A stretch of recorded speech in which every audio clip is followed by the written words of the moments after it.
Salam, hər vaxtınız xeyir olsun. Əziz müəllimlər və müəllim olmağa hazırlaşan minikçilər.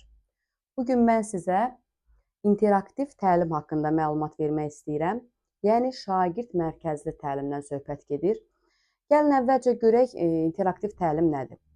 Əvvəllər ənənəvi dərs mühitində şagird aktiv dinləyici olurdu və yaxud da ki, belə deyək də, müəllim informasiyanı ötürən tərəf, informasiyanın mənbəyi, şagird isə əlində dəftər, qələm, qeydlər aparan və informasiyanı qəbul edən tərəf olurdu. Amma indi müasir dövr, 21-ci əsr bunu tələb eləmir. Birincisi ona görə ki, indi uşaqların fikri çox dağınıqdır. Məsələn, bizim vaxtımızda biz nə edirdik ki, bir kitab idi, bir də arada düşürdük həyətdə bir-iki dəfə gizlanpaç oynuyorduk. Amma indi uşaqların diqqətini çəkən o qədər məsələlər var ki, istəyir sosial şəbəkələr olsun, telefon olsun, istəyir PlayStation olsun, televizor olsun, fərqi yoxdur. Uşaqların diqqətini çəkən məsələlər çoxdur. Ona görə də indi uşaqları dərsə maraqlı saxlamaq üçün dərsi daha aktiv keçmək lazımdır, daha əyləncəli keçmək lazımdır. Bir səbəbi budur. Digər səbəbi isə 21-ci əsr insanına lazım olan bacarıqlar məhz interaktiv təlimdə formalaşır. Bu hansı bacarıqlardır?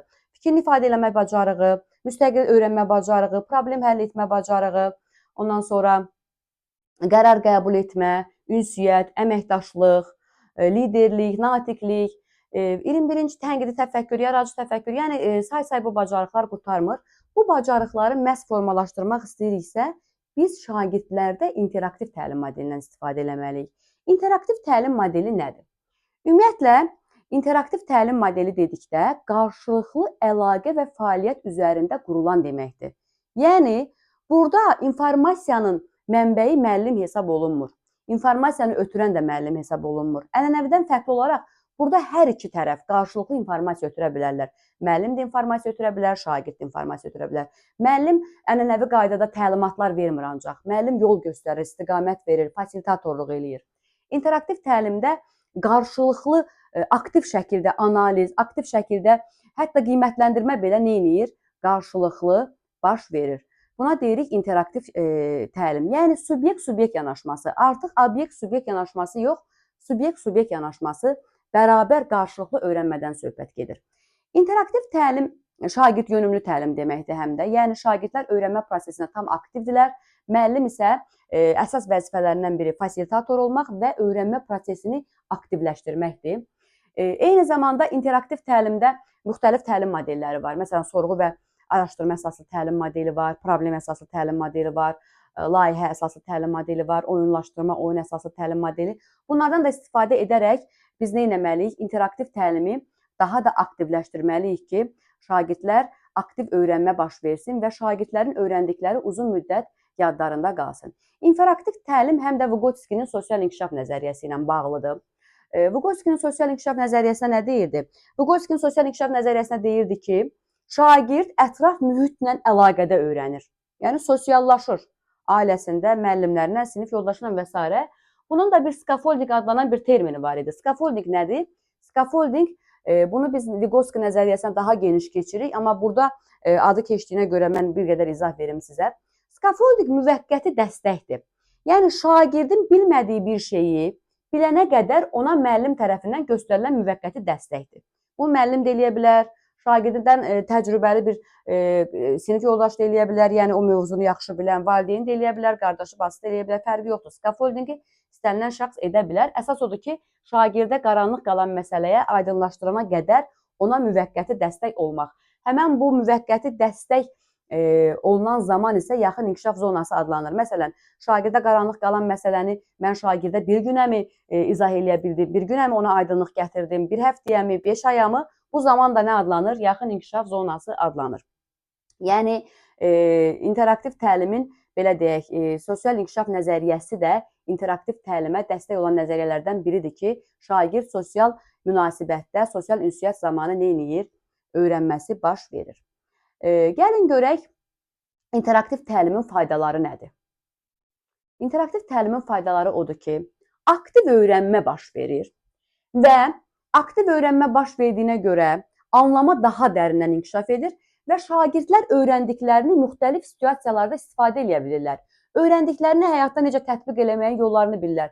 Təkcə bilik yox, eyni zamanda onlara nə öyrədilir? Onlara bacarıq öyrədilir. Şagirdlərə müstəqillik verildiyinə görə onlar gələcəkdə müstəqil qərarlar ala bilirlər, özləri öyrənməyi öyrənə bilirlər, yəni müstəqil nəyisə öyrənə bilirlər. Yəni bir ömür boyu öyrənmək üçün kiminsə nəzarətinə, öyrənmək üçün kiminsə dəstəyinə ehtiyac duymurlar. Artıq onlar belə deyək də, onların müstəqilliyə təmin olunduğuna görə onlar öz öyrənməklərinə nəzarət edə bilirlər və ömür boyu da onlarda öyrənmə bacarıqları nə eləyir? Həmişə formalaşır. Sonra şagirdlər imtahana hazırlıq üçün öyrəndiklərini aktiv şəkildə nəzərdən keçirdə bilirlər. Yəni aktiv şəkildə özlərini refleksiya edə bilirlər. Eyni zamanda bayaq dediyim məsələ interaktiv təlim şagirdlərdə 21-ci əsr bacarıqları formalaşdırır ki, bu da onların gələcəkdə bir şəxsiyyət kimi yetişdirilməsi üçün çox önəmlidir. Biz nə demişdik? Biz demişdik ki, şəxsiyyət yönümlülük prinsipində nə deyilirdi? Şagirdi hər tərəfli inkişaf elətdirmək lazımdır ki, onun şəxsiyyət kimi formalaşması baş versin. Bəs yaxşı, interaktiv dərs mühiti üçün müəllimlər nə etməlidirlər? İnteraktiv dərs mühitinin ən birinci məsələsi dərsə cəlb etmədir. 3Y anlayışı deyilən bir anlayış var. Hal-hazırda ondan istifadə olunur. Burada dərs 3 mərhələdən ibarət olur. Nədir? Motivasiya, öyrənmə fəaliyyəti, bir də refleksiya. Bugün sizlə motivasiya və refleksiyada aydınlıq gətirəcəyik. Deməli, interaktiv dərs mühitinin yaradılması üçün şagirdin dərsə cəlb olunmağı ilk növbədə gəlin danışaq şagirdin dərsə cəlb olunmasından. Buna deyirik motivasiya və yaxud da yönləndirmə də deyə bilərik, dərsə cəlb olunma da deyə bilərik və s. Ümumiyyətlə deyir səriştəri müəllim şagirdlərini dərsə cəlb etməyin yolunu bilir. Sadəcə olaraq bugün mən sizə müxtəlif üsullar öyrədəcəm ki, müxtəlif üsullar öyrədəcəm demək də biraz böyük çıxır. Yəni müxtəlif üsullar deyəcəm ki, biz öyrənməni cəlbedici etmək üçün hansı fəaliyyətlərdən istifadə edə bilərik ki, öyrənmə cəlbedici olsun. Ümumiyyətlə, müasir dövrdə, həqiqətən də əvvəlki dövrlərə nisbətdə şagirdlərin diqqətini çəkmək çox çətindir. Ona görə də artıq təlim-tədris prosesini nə edirik? Dövrə uyğunlaşdırmalıyıq. Cəlb olunma nədir? Cəlb olunma fəaliyyətə maraq. Yəni şagird maraqlı olmalıdır öyrənməyə. Öyrənməyə maraqlı olmalıdır. Yəni bu dərsi mən öyrənməliyəm, yoxsa anam məni öldürər, 5 almasam evdə məni döyərlər. Artıq bu sözlər keçmir uşağa. Və yaxud da müəllimdən qorxum öyrənim. Artıq bu, belə deyək, bir dəfə, 2 dəfə qorxar, bir dəfə, 2 dəfə məsuliyyət hiss eləyər. Amma maraqlı olmadıqca yavaş-yavaş onun marağı ölər. Hətta Piaget'in bir sözü yadıma düşdü. Deyir ki, şagirdlər o zaman yaxşı öyrənirlər ki, onların marağı həmişə aktiv olsun. Bəli, motivasiya nədir? Şagirdləri dərsdə ilk mərhələdə aktiv. Robert Phillips'in çox qəşəng bir sözü var. Motivasiya şagirdi qarmağa keçirtmək deməkdir. Şagirdi qarmağa keçirtmək nədir? Motivasiyadır. Deməli, dərs prosesini elə qurmalıyıq ki, şagirdləri nə edə bilək? Motivə edə bilək və onları dərsin tam əvvəlindən interaktiv təlimə qoşaq. Çünki dərsin əvvəlindən əgər bir şagirdləri dərsə cəlb elədiksə, elədik. Eləmədiksə, sonradan cəlb olunma prosesi, yəni mümkün olan bir şey deyil. Və motivasiya şagirdlərə ona görə verilir ki, ona görə dərsə biz şagirdləri cəlb edirik ki, ümumiyyətlə deyir, motivasiya olunmuş şagird təlimin 50%-ni öyrənmiş şagird deməkdir, cəlb olunmuş. Yəni dərsimiz axıcı olur, dərsdən kənar məsələlər olmur, xaotik səs-küy olmur. Adətən biz özümüz müəllimik də, dərsdən kənar qalan uşaq nə edir? Əlindəki kağızı yumurlayır, atır qabaqdakı uşağa. Yəni istər-istəməz o 45 dəqiqənin ərzində bir pozucu fəaliyyətlə məşğul olur, öyrənmədən kənarda qalır, təlim nəticəsinə çatmır. Ona görə də şagirdlərin dərsə cəlb olunması dərsin axıcılığını, dərsin maraqlı keçməsi, təlim nəticəsinin rahatçılıqla reallaşdırılması üçün nədir? Önəmlidir. Yaxşı, biz istəyiriksə ki, dərsimiz axıra qədər uğurlu alınsın, nə etməliyik? Şagirdləri yekdilliklə təlimə cəlb etməliyik. Bunun üçün nələrdən istifadə edə bilərik? Bəs yaxşı, şagirdləri deyir, necə dərsə cəlb eləməliyik? Hansı üsullardan istifadə eləməliyik? Bir problem təqdim eləyə bilərik. Bir də onu deyim ki, dərsə cəlb etmə, yəni konkret bizə vaxt verilmir motivasiya üçün. Amma çox vaxt aparmamalıdır. Yəni 5 dəqiqə vaxt aparsa kifayət eləyir. Çünki bizim ən çox vaxt aparan məsələmiz öyrənmə fəaliyyətində olur. Ona görə də elə bir şeylər seçməliyik ki, çox da uzun-uzadı vaxt aparmasın. Deməli, müxtəlif texnikalardan istifadə edə bilərik. Problem təqdim eləyirik. Dərsin amma məzmunundan kənara çıxmamalıyıq. Niyə? Çünki bizim məqsədimiz təlim nəticəsində şagirdləri yönəltməkdir də. Təlim nəticəmiz də nədir? Biz sonda şagirdlərə hansı bilik, bacarıq öyrətməliyik və ona görə də şagirdlər sonda hansı bilik, bacarığa yiyələnməlidirlər, daha doğrusu biz öyrətməliyik yox, şagirdlər hansı bilik və bacarığa yiyələnməlidirlər. Biz öyrətməliyik deyəndə bu biraz müəllim mərkəzli söz çıxdı. Bunun üçün problemi təqdim edirik mövzu ilə bağlı. Şagirddə adətən problemli məsələlərə şagirddə maraq yaranır. Şagird bu problemi həll eləməyə çalışır, onu araşdırmağa həvəslənir. Həvəslənir ki, doğrudan da bu problemi həll etməliyəm, yəni problemli bir məsələ qoya bilərik. Maraqlı başlanğıc. Bu nə deməkdir maraqlı başlanğıc? Yəni, dərsin başlanğıcını maraqlı eləməliyik. Bir crosswordla başlaya bilərik, bir statdan başlaya bilərik. Ondan sonra təəccüblü bir fakt gətirə bilərik. Qısa, lətifə, həm yumor şagirdlərdə, belə deyək, əyləncəli bir dərsə, aktiv bir dərsə girişin başlanğıcı ola bilər. Yəni, maraqlı başlanğıc eləyə bilərik. Provokativ sual. Provokativ sual nədir? Yəni, düşündürücü. Düşündürücü, provokativ suallar verərək şagirddə düşünmək, tənqid təfəkkürü aktivləşdirən, belə deyək, bir ab-hava yarada bilərik. Vizual alətlərdən istifadə edə bilərik.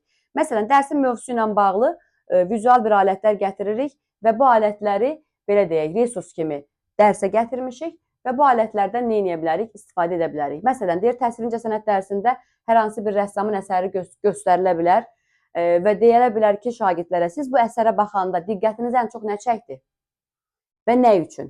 Və əsərin üzərində bir müzakirə, bir diskussiya həmin şairə qarşı nə yaradacaq? Şagirddə həvəs yaradacaq və yaxud da ki, əgər bizim mövzumuz o əsərin növü ilə bağlıdırsa, istər-istəməz şagirdlərdə bir maraqlı situasiya yaranacaq. Şəxsi təcrübə. Yəni, dərsin materialı ilə əlaqədar şəxsi bir hekayəmizi, şəxsi bir təcrübəmizi paylaşa bilərik. Bu da şagirdlərdə aktuallıq yaradar və belə deyək, şagirdləri həmin mövzunu öyrənməyə daha da maraqlı. Musiqidən istifadə edə bilərik. Məsələn, mən tarix müəllimi olaraq, tutaq ki, 2-ci Qarabağ müharibəsini keçirəmsə, 2-ci Qarabağ müharibəsi ilə bağlı çox qəşəng musiqilərimiz var, düzdürmü? O musiqilərdən istifadə edə bilərəm, şagirdləri aktivləşdirə bilərəm və yaxud da ki, başqa bir dövlətləri keçirəmsə, həmin dövlətin himnindən istifadə edə bilərəm və s. Yəni, mövzumuza uyğun olmalıdır. Əsas odur ki, mövzudan kənara keçməyək. Bu, həm müsbət atmosfer yaradar, həm də şagirdlərdə emosional maraq yaradar, emosional oyanıqlıq yaradar. Buzqıranlardan istifadə edə bilərik. Buzqıranlar haqqında bizim mövzumuz var, orada daha geniş danışırıq. Burada sadəcə deyim ki, buzqıran adından da bəllidir, buzu qıran. Nə deməkdir? Şagirdlər arasında münasibətləri istiləşdirən, şagird, müəllim, şagird arasında isti münasibətlər yaradır və müsbət atmosfer yaradır, ünsiyyət qurmağa, əməkdaşlıqla öyrənməyə müsbət atmosfer yaradır.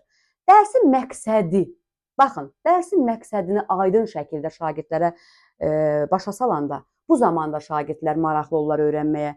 Məsələ məqsədi hazırlamaqdan getmir. Məsələ məqsədi aydın, başa düşülən, yəni başa düşülən şəkildə izah etməkdən söhbət gedir.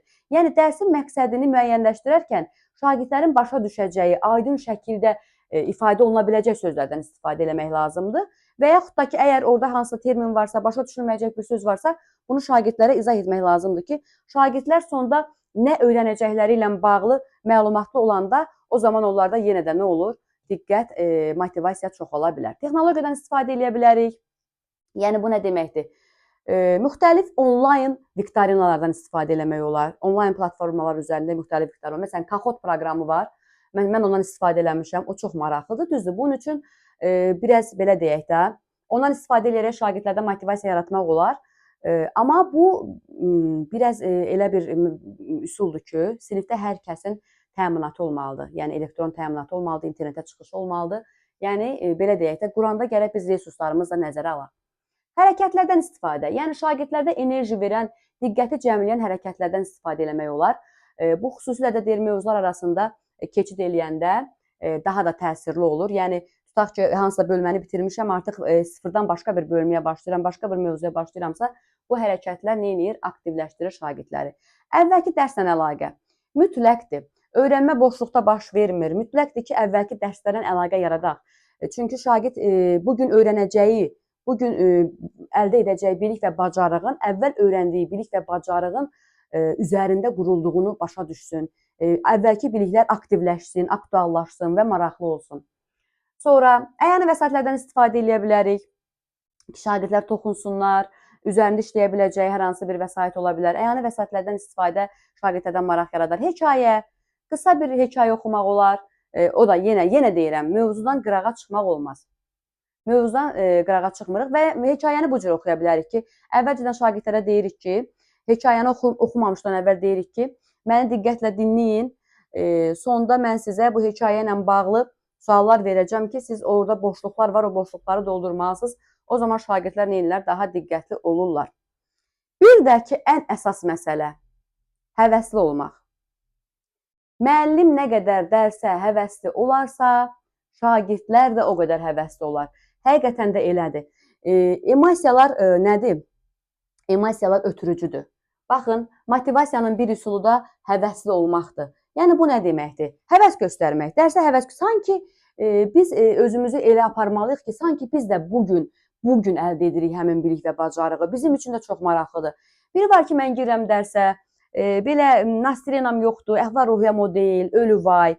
Hə də, elə xalaq xətrin qalmasını gəlmişəm dərs keçməyə. Belə deyək, o üzümdən tökülən min parça, nə deyirlər türklər demiş. Yəni, bu şagirdlərə də təsir göstərəcək. Bir də var, mən girmişəm, qəşəng, enerjili, həvəsli, ay uşaqlar, bilirsiniz, bugün nə gözəl bir mövzumuz var. Bugün bilirsinizmi, siz bu mövzunu öyrənəndə siz həyatda hansı bacarıqlar əldə edəcəksiniz, bu mövzu sizə şəxsi həyatınızda nə qədər dəstək olacaq və s. Bu əhval-ruhiyyə ilə gəlirəm, özüm də həvəs göstərirəm. Sanki mən də şagirdlərlə ilk dəfədir bu təlim bacarıqlarına, bu bilik və bacarıqa yiyələnəcəmmiş kimi həvəsli olmalıyam ki, şagirdlər də neynəsinlər? Həvəs göstərsinlər. Münasibətlər yoluxucudur. Biz nə qədər həvəsli olarıqsa, şagirdlərimiz də o qədər həvəsli olar. Biz nə qədər həvəssiz olarıqsa, şagirdlərimiz də bir o qədər neynəyər? Həvəssiz olar. Həqiqətən də münasibətlər yoluxucudur. Yəni, istənilən məsələdə bu belədir. Vəssalam, motivasiyadan bu qədər. Keçək refleksiya. Gəlin görək refleksiya nədir? Refleksiya keçməmişdən əvvəl Edmund Burke'nin bir sözü ilə başlamaq istəyirəm. Deyir, refleksiya edilməmiş dərs çeynənməmiş qidanı udmaq kimidir. Yəni, mütləqdir ki, biz dərsi refleksiya edək. Bir şey yadımdan çıxdı demədim. Motivasiya dərsin ancaq başlanğıcında olur. Amma refleksiya dərs boyu aparıla bilər. Biz deyə bilmərik ki, refleksiya mütləq dərsin sonunda aparılmalıdır. Refleksiya dərs boyu aparıla bilər. Gəlin əvvəlcə görə refleksiya nədir? Refleksiya şagirdin əldə etdiyi bilik və bacarığı qısa müddətli yaddaşdan uzun müddətli yaddaşa ötürmək üçündür. Bizim işçi yaddaşımız var, bir də uzun müddətli yaddaşımız var, daimi yaddaşımız var. İşçi yaddaşımızın tutumu çox azdır. Məsələn, bugün öyrəndiklərimiz o işçi yaddaşımızda qalır, müəyyən müddətdən sonra yaddan çıxır. Amma refleksiya edəndə bu bizim uzun müddətli daimi yaddaşımıza öyrəndiklərimizi nə edə bilirik, ötürə bilirik. Refleksiya eləməklə şagirdlərin özlərini tənqidi yanaşmaları olur. Yəni, refleksiya eləməkdə ikinci bir məqsədimiz təlim nəticəsinə şagirdin nə dərəcədə çatdığını müəyyənləşdirmək üçündür. Həm özümüz üçün, həm də şagirdlər üçün. Həm şagirdlər bilməlidirlər ki, bugün biz təlim nəticəsini şagirdlərə elan edirik. Təlim nəticəsinə nə dərəcədə çatıblar, metakognitiv bilikləri formalaşmalıdır, metakognitiv bacarıqları formalaşmalıdır. Eyni zamanda müəllim də şagirdlərin, ümumiyyətlə sinifin təlim nəticəsinə nə dərəcədə çatıb-çatmadığını müəyyənləşdirməlidir. Niyə? Çünki bu gələcəkdə bizim planlamamızda bir dəyişiklik edib etməməmizə yol göstərir. Əgər şagirdləri təlim nəticəsinə çatdırmışamsa, nə gözəl. Yox, şagirdlərə təlim nəticəsində bir axsaqlıqlar görürəmsə, çatışmayan bir məsələlər görürəmsə, mən nə etməliyəm? Mən növbəti dərsdə o təlim nəticəsinə mütləq qayıtmalıyam. Ona görə də refleksiya çox önəmlidir ki, şagirdləri nə edir? İnkişaf elətdirir. Ən çox da tənqidi tərəfdən inkişaf elətdirir. Şagird refleksiya edərkən sanki özü ilə daxili dialoqda olur. Ki, mən bunu, belə deyək də, necə öyrəndim, öyrənməmdə hansı problemlər oldu, bugünkü fəaliyyətimdə aktivliyim nə dərəcədə yüksək oldu, bugünkü fəaliyyətimdə hansı yeni bir bilik və bacarıq əldə elədim, hansı bilik və bacarığım üzərində işləməliyəm kimi tənqidi təfəkkür formalaşır, metakognitiv bilik formalaşır. Yaxşı, refleksiyanı hansı üsullarla nə etməliyik, hansı üsullarla keçirdə bilərik, gəlin onlara baxaq. Refleksiyanı da müxtəlif üsullardan istifadə etməklə nə etmək olar, keçirmək olar.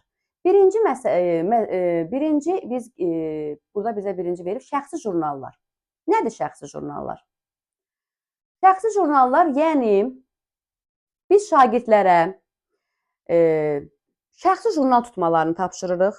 Yəni burada istənilən bir vəsaitdən istifadə edə bilər, dəftərdən, bloknotdan fərqi yoxdur. Və deyirik ki, həftəlik olaraq bura təcrübələrini yazsınlar. Həftəlik olaraq bu həftə ərzində mən tarix dərsində, Azərbaycan tarixi dərsində nələr öyrəndim, hansı təcrübələrim oldu, hansı vacib məqamlar mənim üçün aydın oldu və s. Və bu jurnallar müntəzəm olaraq hər hansı bir fəaliyyətin qiymətləndirilməsi zamanı müəllimlə nə edilə bilər? Paylaşıla bilər. Eyni zamanda şagirdin özünə də biz hərdən tapşırıq veririk ki, əvvəlki vəziyyətlə indiki vəziyyəti o şəxsi jurnalda qeyd elədiyi əvvəlki təcrübəsi ilə indi sahib olduğu bilik və təcrübəsini neynəsin? Müqayisə etsin. Bu da şagirdlərdə refleksiyanı neynəməyə, reallaşdırmağa imkan verir. Müzakirələr. Şagirdləri refleksiya etməyin bir yolu da onları bu barədə müzakirəyə dəvət etməkdir. Yəni, müzakirə zamanı şagirdlər başa düşürlər ki, öyrəndiklərindən nəticə çıxarırlar daha doğrusu. Başa düşürlər ki, bugün nə öyrəniblər. Bu zaman şagirdlər qarşılıqlı müzakirə nədir? Qarşılıqlı diskusiyadır, qarşılıqlı dialoqdur. Mövzu ilə bağlı müzakirəni qoyuruq ortalığa və şagirdlərdə metakognitiv proseslər baş verir. Və onlar müzakirə nəticəsində təlim nəticəsinə nə dərəcədə çatıb-çatmadıqlarını neynirlər? Müəyyənləşdirirlər və biz də bu müzakirəni müşahidə edirik və bu müşahidəmiz nəticəsində biz də müəyyənləşdiririk. Bu proses zamanı həm də şagirdlərin beyin xəritəsi, qurduqları beyinlərindəki xəritələrini bir-birinə neynirlər? Bölüşmə şansları olur. Müsahibədən istifadə edə bilərik. Müsahibə nədir? Ya şagirdlər bir-birlərini, ya da ki, müəllim şagirdlərdən müsahibə alır. Müsahibə zamanı onlardan dərsi vaxtı dialoq qururuq, dərs vaxtı onların, belə deyək, onlardan dialoq qururuq və onlardan müsahibə götürürük. Müsahibə zamanı onlara müxtəlif suallar verə bilərik. Sən bugün dərsdə nə qədər aktiv oldun? Bugün öyrəndiyin yeni biliklər hansılardır? Səncə təlim nəticəsinə yetərincə yiyələnmisənmi? Sənə qaranlıq qalan məqamlar varmı? Öz üzərində işləmək istədiyin hansı məqamlar var? Hansı strategiyalar bugün sənə kömək oldu təlim nəticəsinə çatmaqda və s. müsahibə götürə bilərik. Sorğu. Müsahibə ilə sorğu bir-birinə oxşuyur, lakin müsahibə şifahi şəkildə, sorğu isə yazılı şəkildə olur. Şagirdlərdən sorğu vərəqələri paylayaraq onları refleksiya edə bilərik. Məsəl üçün, bu cür sorğular qoya bilərik. Öz fəaliyyətini əks etdirən hansı strategiyalardan istifadə edirsən, anlamanı hansı üsullarla yoxluyursan, bölmənin əvvəlində müəyyənləşdirdiyin öyrənmə məqsədinə çatmısansa, əgər həqiqətən çatmısansa, nəyin sayəsində çatmısan, nail olmamısansa, sənə mane olan nə oldu, ikinci yarım ildə, birinci yarım ildən nəyi fərqli etməyi planlayırsan, yəni biz belə deyək də, bu nümunədir. Yəni, bu sorğunu biz istədiyimiz kimi təşkil edə bilərik. Əsas odur ki, məqsəd nədən ibarətdir? Şagirdlər özlərini refleksiya etsin, metakognitiv bacarıqları formalaşsın, eyni zamanda öyrəndikləri uzun müddətli yaddaşa ötürülsün. Cümlə köklərindən istifadə edə bilərik. Cümlənin kökünü biz yazırıq. Bu fəaliyyətdə tətbiq etdiyim və burada nöqtələri şagird neyniyir? Doldurur. Bu mövzu ilə bağlı mənə qaranlıq qalan şagird neyniyir? Nöqtələr. Gələn dərs özüm üçün öyrənmə məqsədlərim. Şagird neyniyir? Doldurur. Adətən biz refleksiya edəndə sorğularımızı, cümlə köklərimizi şagirdin bugünkü vəziyyəti və gələcəyə plan üzərində qururuq.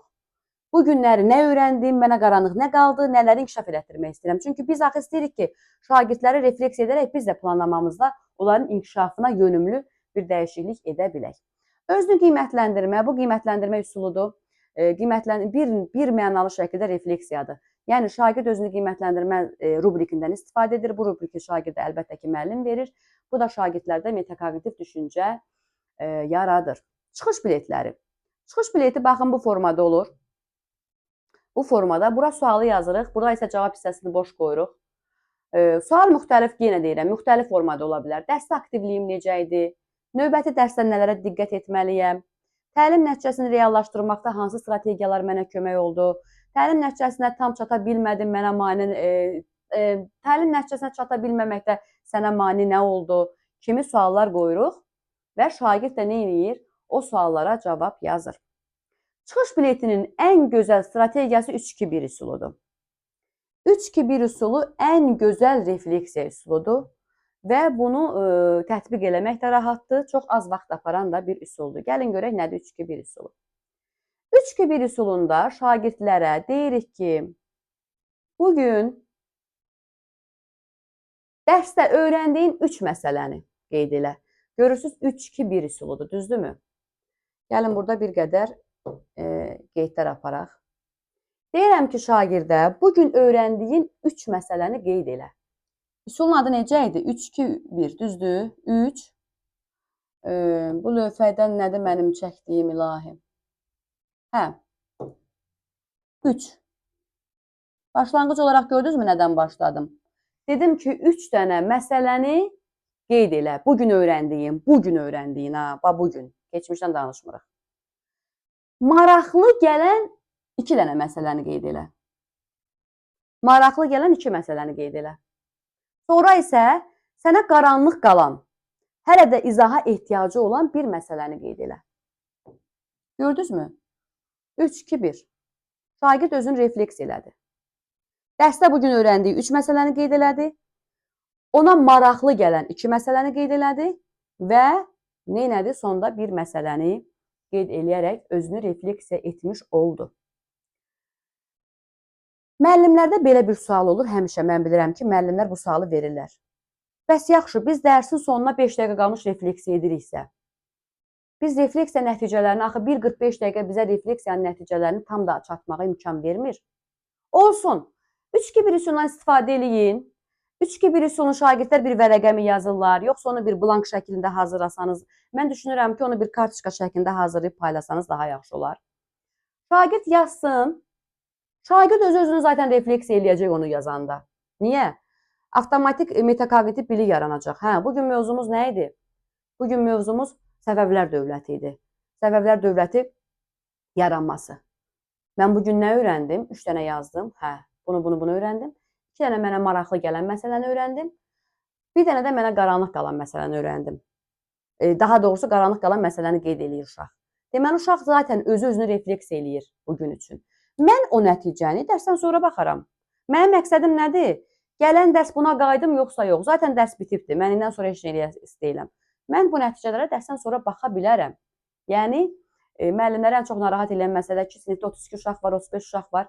Mən refleksiya nəticələrinə necə baxa bilərəm? Əgər tək-tək bu cür üsulla tək-tək refleksiya eləyiriksə şagirdləri fərdi, bəli, bunu biz dərsdən sonra baxa bilərik.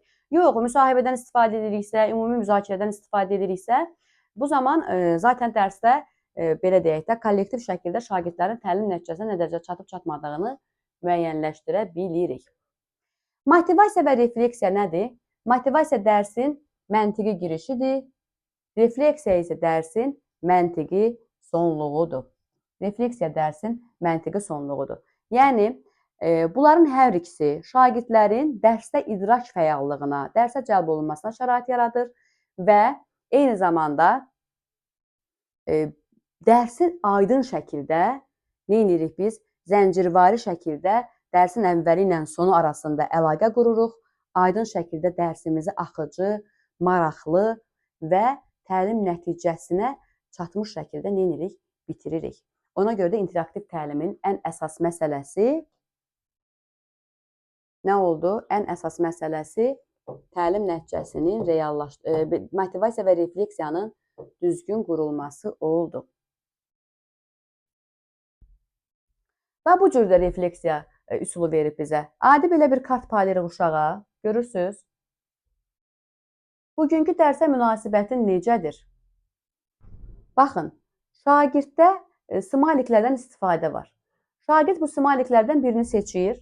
Ya gülüş smaylikidir, ya təəccüblü smaylikdir, yəni başa düşməmiş kimi sanki. Burada isə qəmgin biraz smaylikdir və niyəsini yazır. Smayliki seçir və niyəsini yazır. Bu zaman da həm şagird öz-özünü refleks eləmiş olur, həm də müəllim refleks eləmiş olur.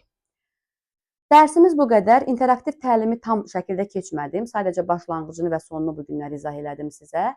Amma öyrənmə fəaliyyətində sorğu-sual prosesinin təşkili və də müzakirə prosesinin təşkili var ki, onlar haqqında da ayrıca bir video çəkəcəm. Dinlədiyiniz üçün təşəkkür edirəm. Ümid edirəm ki, interaktiv təlim haqqında bir anlayış yarada bildim sizdə. Refleksiya və motivasiya haqqında bir fikir formalaşdıra bildim. Sağ olun. Əlavə suallarınız olarsa rəy bölməsində qeyd eləməyi yaddan çıxartmayın.